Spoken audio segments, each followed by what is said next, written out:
Have you ever wondered why some places seem to experience more earthquakes or volcanic eruptions than others? Or why a similar earthquake can cause vastly different levels of damage in different parts of the world?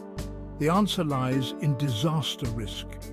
Disaster risk is like a recipe with three main ingredients. First, the hazard itself, the earthquake, the volcano, the hurricane. Next, vulnerability, how susceptible people and infrastructure are to damage. Finally, exposure, being in the path of a hazard. It's all about understanding the ingredients of risk and how they interact. That's where disaster risk management comes in. How do we manage disaster risk? Think of it as a journey with 5 important stops. The 5 pillars are prevention, mitigation, preparedness, response, and recovery.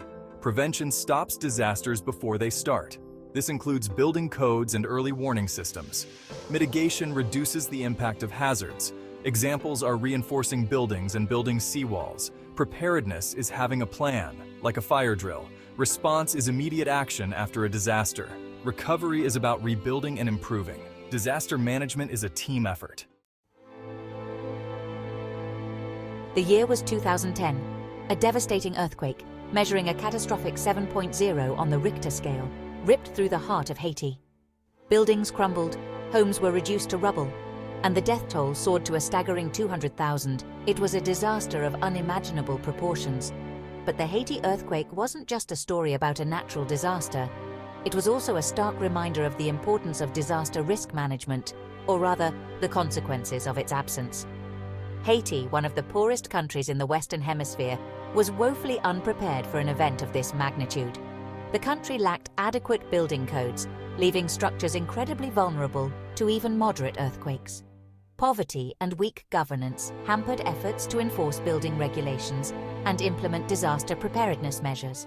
The result? A disaster compounded by human factors. The Haiti earthquake serves as a tragic lesson. Ignoring disaster risk doesn't make it go away, it simply makes the consequences far more severe. Now, let's rewind the clock to 2011, just 1 year after the Haiti earthquake. This time, a colossal 9.0 magnitude earthquake struck off the coast of Japan, triggering a devastating tsunami that engulfed coastal communities. The images were terrifying, waves as tall as buildings crashing inland, sweeping away everything in their path. Yet despite the sheer power of the earthquake and tsunami, the death toll in Japan was significantly lower than in Haiti. Why? Because Japan, despite being prone to earthquakes, had invested heavily in disaster risk reduction. The country boasts some of the world's strictest building codes, ensuring that structures can withstand even the most powerful earthquakes. Sophisticated early warning systems provided precious minutes for people to seek shelter before the tsunami hit. And Japan's culture of preparedness, honed by years of living with seismic activity, meant that citizens knew what to do when the ground started to shake. The contrast between Haiti and Japan highlights a crucial point. Investing in disaster risk reduction is not an expense. It's an investment in saving lives, protecting livelihoods, and building a more resilient future. Section 5. The shaking earth. Understanding earthquake risks. Earthquakes. Just the word itself is enough to send shivers down your spine. But what exactly causes these tremors that can shake the very ground beneath our feet? Imagine the Earth's surface as a giant jigsaw puzzle, with each piece representing a tectonic plate. These plates are constantly on the move, albeit very slowly, driven by the immense heat within the Earth's core. Sometimes these plates collide, pull apart, or grind against each other, releasing tremendous amounts of energy in the form of seismic waves. And that's what we experience as an earthquake. The magnitude of an earthquake, measured on the Richter scale, reflects the amount of energy released. A higher magnitude means a more powerful earthquake. But the intensity of an earthquake, or how strongly it's felt, depends not only on magnitude, but also on factors like the depth of the earthquake, the distance from the epicenter, the point on the Earth's surface directly above the earthquake's origin, and the local geology. Understanding these factors is crucial in assessing earthquake risks and implementing effective mitigation measures. Section 6. Volcanic fury. Unraveling the risks of eruptions. Volcanoes. They're like fiery mountains, capable of both awe-inspiring beauty and terrifying destruction. But what exactly causes these molten giants to erupt? Volcanoes are essentially vents or openings in the Earth's crust where molten rock, ash, and gases escape from the Earth's interior. This molten rock, called magma when it's underground, and lava when it erupts onto the surface, is a potent force of nature. Volcanic eruptions can be explosive, sending plumes of ash and gas high into the atmosphere, or effusive, with lava flows cascading down the volcano's slopes. The type of eruption depends on factors like the composition of the magma, the amount of gas it contains, and the shape of the volcano. The risks associated with volcanoes are diverse, ranging from lava flows and pyroclastic flows, fast-moving currents of hot gas and volcanic matter, to lahars, which are mud flows, and even tsunamis triggered by undersea eruptions. Understanding these risks is essential for developing effective volcanic hazard mitigation strategies. Section 7, Building a Safer Future, Strategies for Resilience. We've talked about the risks, but what about the solutions? How can we create communities that are more resilient to natural disasters? One key strategy is land use planning. This involves making informed decisions about where to build critical infrastructure. Avoiding construction on steep slopes or flood-prone areas can reduce vulnerability. Another crucial aspect is hazard-resistant design and construction. This means building structures that can withstand natural forces. Monitoring and early warning systems are also vital. These systems provide valuable time for communities to prepare and evacuate. Education is the most important element of building resilience.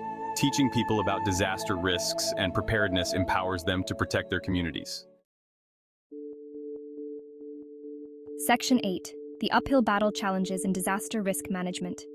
Building resilience to natural disasters is an ongoing challenge, particularly in developing countries. Limited resources, poverty, lack of infrastructure, and weak governance can all hinder efforts to implement effective disaster risk management strategies. In many cases, rapid urbanization and population growth exacerbate these challenges, putting more people at risk in hazard-prone areas. Climate change is also adding another layer of complexity, as rising sea levels, more frequent and intense storms, and other climate-related hazards increase the frequency and severity of disasters. Addressing these challenges requires a multifaceted approach, involving international cooperation, technology transfer, capacity building, and a commitment to sustainable development. It's a reminder that building resilience is an ongoing process, and it requires a collective effort. Section 9, Our Shared Responsibility Towards a Resilient and Sustainable Future. Natural disasters are a fact of life on Earth, but the extent of the damage they cause is not predetermined. By understanding disaster risks, taking steps to reduce them, and building more resilient communities, we can create a safer and more sustainable future for all. Investing in disaster risk reduction is not just the right thing to do, it's also the smart thing to do. The economic benefits of disaster risk reduction far outweigh the costs. Every dollar invested in disaster risk reduction can save an estimated $4 to $7 in economic losses. But beyond the economics, it's about saving lives, protecting livelihoods, and preserving the well-being of communities. It's about recognizing that we live in a world that is both beautiful and unpredictable, and that we have a shared responsibility to protect ourselves and each other. It's a reminder that building resilience is not just about bricks and mortar, but about building stronger, more connected communities. Section 10. Practical tips for young disaster risk champions. Want to be a disaster risk champion? Here are some practical tips you can start doing today. First, knowledge is power. Find out if your community is prone to earthquakes, floods, or other hazards. Second, stock up on essential supplies like water, non-perishable food, a first aid kit, and a flashlight. Third, talk to your family about what to do in case of a disaster. Where will you meet? Who will you contact? Fourth, volunteer with local organizations involved in disaster risk reduction or participate in community drills. Fifth, share what you've learned with your friends and family. The more people who understand disaster risks and preparedness, the safer we'll all be. Remember, even small actions can make a big difference when it comes to building resilience. Together, we can create a safer and more resilient future for generations to come.